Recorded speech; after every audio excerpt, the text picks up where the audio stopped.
Hello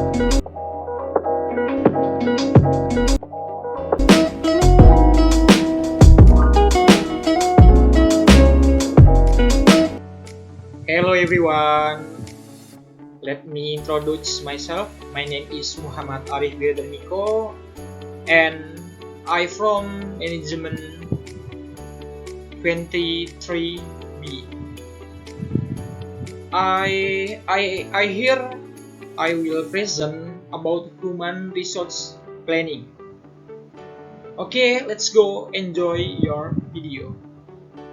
Oke teman-teman, kita masuk ke presentasinya, ke materinya maksudnya. Jadi perencanaan sumber daya manusia adalah suatu proses strategi untuk mengidentifikasi serta memenuhi kebutuhan suatu organisasi, suatu perusahaan akan tenaga kerja yang kompeten dan yang dibutuhkan oleh perusahaan-perusahaan tersebut. Jadi, hal ini melibatkan analisis mendalam terhadap tren pasar, kemampuan internal, serta tujuan jangka panjang. Jadi itu yang dimaksud dari perencanaan sumber daya manusia. Oke, kita next slide. Oke, selanjutnya ada pentingnya perencanaan sumber daya manusia. Yang pertama itu memprediksi kebutuhan. Nah, perencanaan SDM ini dia membantu organisasi memprediksi kebutuhan karyawan di masa kini hingga masa depan, baik dalam hal jumlah maupun kompetensi teman-teman. Jadi supaya karyawan ini dia lebih berkembang teman-teman. Yang kedua ada meningkatkan efisiensi. Dengan perencanaan yang baik ini, maka suatu organisasi atau perusahaan itu dapat mengoptimalkan sumber daya dan mengalokasikannya secara efektif. Karena dia plan, perencanaan. Oke, yang ketiga itu ada mengembangkan suatu bakat. Perencanaan ini dia memungkinkan suatu organisasi atau perusahaan untuk memprioritaskan pengembangan kompetensi karyawan yang strategis. Jadi dituntutlah suatu karyawan di suatu perusahaan dituntut untuk mengembangkan bakatnya teman-teman. Supaya apa? Supaya dia mempunyai bakat yang lebih dan itu berguna untuk mengembangkan suatu perusahaan. Jadi itu teman-teman pentingnya perencanaan sumber daya manusia. Oke, next slide. Analisis kebutuhan tenaga kerja. Yang pertama itu ada analisis lingkungan eksternal. Dari namanya aja bisa kita simpulin lingkungan eksternal dari luar teman-teman. Jadi dituntut untuk memahami suatu tren pasar. Apa sih yang lagi trending di pasaran sekarang? Apa? Misalnya di kuliner ya teman-teman, sekarang ada mie gacoan. Oke. Nah, yang kedua ini persaingan. Nah, bagaimana suatu perusahaan makanan untuk bersaing dengan perusahaan makanan lainnya agar supaya perusahaan tersebut itu jauh lebih baik atau jauh lebih banyak diminati oleh masyarakat. Jadi itu teman-teman. Itu memengaruhi kebutuhan akan tenaga kerja.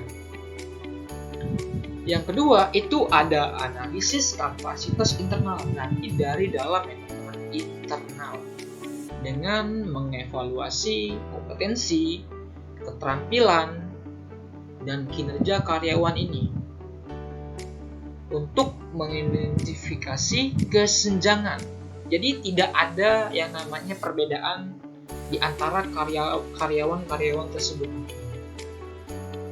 Tidak ada kesenjangan, tidak ada diskriminasi, perbedaan. Oke, yang ketiga itu ada proyeksi kebutuhan dengan membuat perkiraan jumlah dan jenis karyawan yang dibutuhkan di masa depan. Oke, suatu perusahaan ya pasti dia membuat perkiraan, ntar tahun ini kita butuh karyawan sekian, ntar tahun depan kita butuh sekian, atau tahun depan itu akan bertambah atau berkurang. Itu tergantung suatu perusahaannya ya teman-teman. Oke, lanjut. Rekrutmen dan seleksi karyawan. Yang pertama itu ada metode rekrutmen. Metode rekrutmen itu apa sih? Jadi metode rekrutmen adalah suatu metode untuk merekrut para kandidat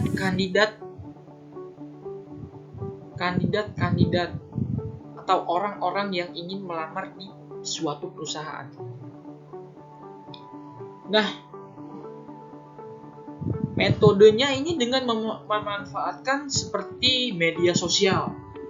Misalnya media sosial Instagram. Suatu postingan memposting info lowongan kerja. Nah, seperti itu teman-teman contohnya. Atau juga bisa dari mulut ke mulut.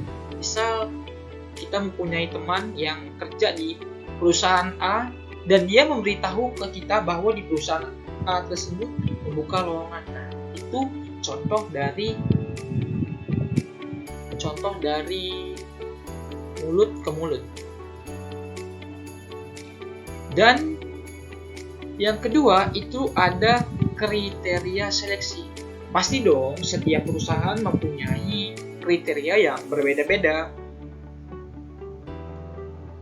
Seperti menerapkan proses seleksi yang komprehensif, itu termasuk wawancara, tes kompetensi, dan pemeriksaan latar belakang, dan serta lain-lainnya. Tergantung perusahaannya teman-teman, karena setiap perusahaan itu memiliki kriteria seleksi yang berbeda-beda. Oke, selanjutnya ada pengambilan keputusan. Nah, pengambilan keputusan ini teman-teman, seorang manajer atau seorang HRD, Human Resource Development, ini harus memilih kandidat yang terbaik. Harus memilih dan memilah mana sih kandidat yang memang memenuhi syarat kriteria di perusahaan yang sedang ditempa atau sedang didaftarkan. Itu harus memilih teman-teman, mana nih yang terbaik. Gak mungkin dong suatu perusahaan itu memilih karyawan yang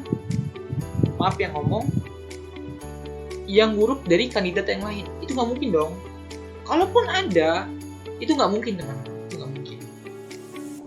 Oke, next slide. Pengembangan kompetensi karyawan. Yang pertama itu dengan identifikasi kebutuhan, dengan menilai potensi karyawan dan menetapkan suatu prioritas pengembangan. Yang kedua ada rancang pelatihan. Dengan menyusun program pelatihan dengan gaya belajar dan sesuai dengan kebutuhan karyawan. Jadi supaya karyawan ini mendapatkan pelatihan. Oke, yang ketiga itu ada implementasi dan evaluasi. Memantau kemajuan seseorang karyawan dan menilai efektivitas program pengembangannya. Apakah misal seorang karyawan A, apakah karyawan A tersebut dia berkembang dari pelatihan tersebut yang dia ikuti, atau bahkan malah tidak cocok dengan pelatihannya? Itu bisa kita nilai dari pengembangan kompetensi karyawan. Oke, next slide. Manajemen kinerja. Yang pertama itu ada penetapan tujuan. menyelaraskan tujuan individu dengan tujuan organisasi. Jadi dia selaras, selaras, tidak beda tujuan, karena suatu perusahaan memiliki visi misi. Nah, itulah yang harus diselaraskan dari tujuan perusahaan atau tujuan organisasinya dengan para orang-orang di dalamnya. Oke, yang kedua itu ada penilaian kinerja, mengevaluasi prestasi karyawan secara berkala dan adil. Nah, karyawan-karyawan yang berprestasi itu harus, atau tidak harus juga sih, tapi seharusnya dikasih dengan penghargaan gitu misalnya. Supaya apa? Supaya karyawan-karyawan ini dia lebih semangat lagi dalam bekerja. Oke, yang ketiga ada umpan balik, memberikan umpan balik atau memberikan saran atau kritik kepada pengembangan karyawan tersebut gitu. Supaya apa? Supaya si karyawan tahu, oh, untuk hal ini mungkin bagus, tapi saya mendapat saran dari Pak HRD sebaiknya seperti ini. Nah, itu supaya karyawan itu dia berpikir mana yang mungkin kurang dan mana yang mungkin baik gitu. Oke. Untuk penghargaan yang udah saya bahas tadi, nah, penghargaan ini wajib dikasih kepada seorang karyawan yang memang dia terbaik atau memang pekerjaannya selalu lancar gitu. Jadi dia mendapatkan penghargaan dan semangat bekerja. Oke, lanjut. Next slide.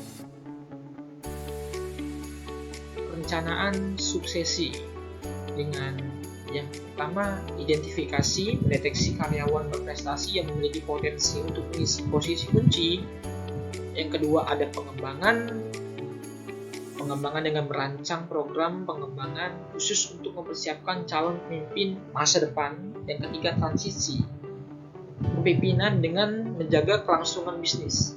Oke, next slide.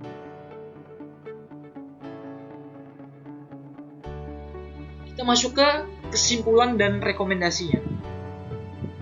Kesimpulannya, perencanaan sumber daya manusia yang efektif ini sangat penting bagi suatu perusahaan atau organisasi dalam menghadapi suatu tantangan dunia kerja yang terus berubah mengikuti zaman yang dari tradisional menjadi modern, teman-teman. Apalagi sekarang 2024, zaman semakin maju, teman-teman. Harus menyesuaikan zaman, harus menyesuaikan perubahan itu, teman-teman. Nah, rekomendasinya untuk suatu perusahaan atau organisasi itu harus secara proaktif mengelola siklus perekrutannya. Karena untuk apa? Karena untuk menyeleksi atau melihat perkembangan ke depannya di tahun-tahun yang akan datang. Jadi itu, teman-teman. Oke, mungkin sekian presentasi dari saya kali ini. See you, teman-teman. Oke, thank you.